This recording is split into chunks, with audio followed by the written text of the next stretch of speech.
Hi friends, welcome to our channel. If you are watching first time, please subscribe our channel CA Gangadhar Reddy B. So today we will discuss about new income tax new income tax act 2025. So from this first April 2026, the new income tax act will come. But what are the highlights of the new income tax? We don't need to rush about this tax, but we need to know, as a CA professionals, we need to understand where government concentrated and in the new act. So the effective date is 1st April 2026. So it's replaced the old act. It's 1961. Now it is the new income tax 2025. So it is focused on simplicity and clarity. It's like earlier sessions there might be two to three sessions are combined into.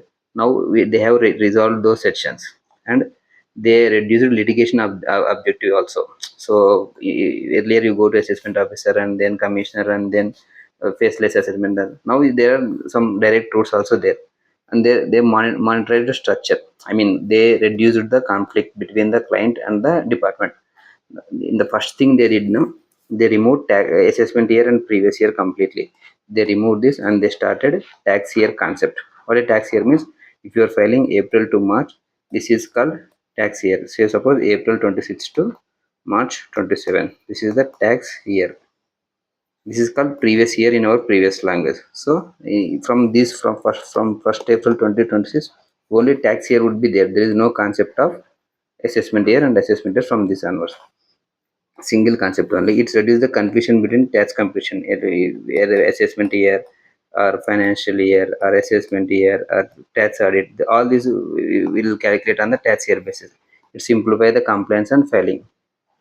Income, when it comes to rates, there is no major change in the slabs. The new regime will always continue, and the rebate structure continues. The standard ever continues. The rates are and regiments are the same, but only the name, the tax year is has been changed. Okay.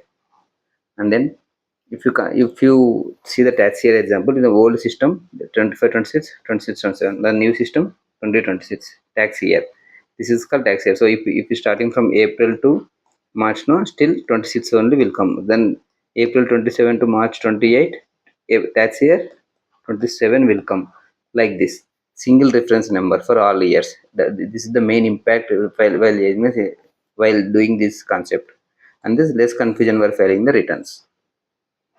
If you see the numbering, it means all sections has been renumbered. Earlier 80C is what the LIC and other savings reactions. Now it is come to 123, 124 sections. I mean, section 123 is regarding to reactions. The risk of the confusion advisory. I mean, there is a now the 80 session is not directions. There would be another session now. So there are some risks are involved in this, but the numbering has been changed in the new act completely. So to guide anyone, you don't need to tell the session now, but you need to tell the reference of the session, the main content of the session, if you want to guide now. And then compliance and compliance changes. It has simplified income tax rules, reduced number of rules. Earlier it was thousands of rules. Now it reduced it to hundreds. And then digital first compliance. It means they reduced they reduced face assessment. They completely removed face assessment. They completely introduced faceless assessments. And then standard reporting formats. Earlier we have earlier we have different type of reports. So now we have standard reporting format for filing the compliances. And then return filing changes. The rationalized due dates, like earlier there are tax audits one and TP audits one, individuals one. Now they reduce the dates and the extended revised rate return also. Earlier it used to file by July, by December for the next assessment year. If you want to revise return, now it completed to March, I guess. And then better alignment for tax year, improved filing process. See, in the old system, you can revise the return till 31st of the December of the next assessment year. Now you can revise the return till 30th March of the next tax year. Example, return filed in July 26. You can able to file this return if it is financial year 26 27. I mean 25 26. You can, in the assessment year, you can file by this time. But this time you need to more flexibility as given for revised returns. There is a big change in the math. Earlier it was 15%, now it reduced to 14, so there would be 1% direct effect in this. It would be benefit for the corporate and reduce the MAT burden, and again the credit utilization also changed. Earlier it was 15, now it reduced to 1% reduced. For example, if it is book profit 1 crore, earlier you need to pay 14 lakhs, 15 lakhs, now you need to pay only 14 lakhs. So this is the saving for the MAT paying guys. Transfer pricing. There was a formula changes in the transfer pricing. There was reduced subjectivity. Earlier there are a lot of methods, the cup method and everything. Now there is a higher documentation side. They preferred higher documentation and increased advisory opportunities also for tax professionals. There is an opportunity here because no one knows the new act, right? So we need to guide them properly. Like earlier, there would be a new form. Earlier there would be subjective analysis, like there is a cup method and this is a transitional transaction method and profit margin method. Now all rules are based on the formula method. So uh, in this, a lot of analysis are required. Now here only formula is applied, but to apply the formula there are some subjective knowledge is required. There the tax professionals will play the key role. The service fee to AE fixed in the formulas like that. Earlier, if you provide services to AE, you need to assess the transaction net margin method or gross margin method or cup method. All these methods have been there. There is no driven formula in old act. Now they have given new formulas for transfer pricing. So by this, there would be less litigation and more documentation. If you have proper documentation, you can easily throw the tax audits for transfer pricing.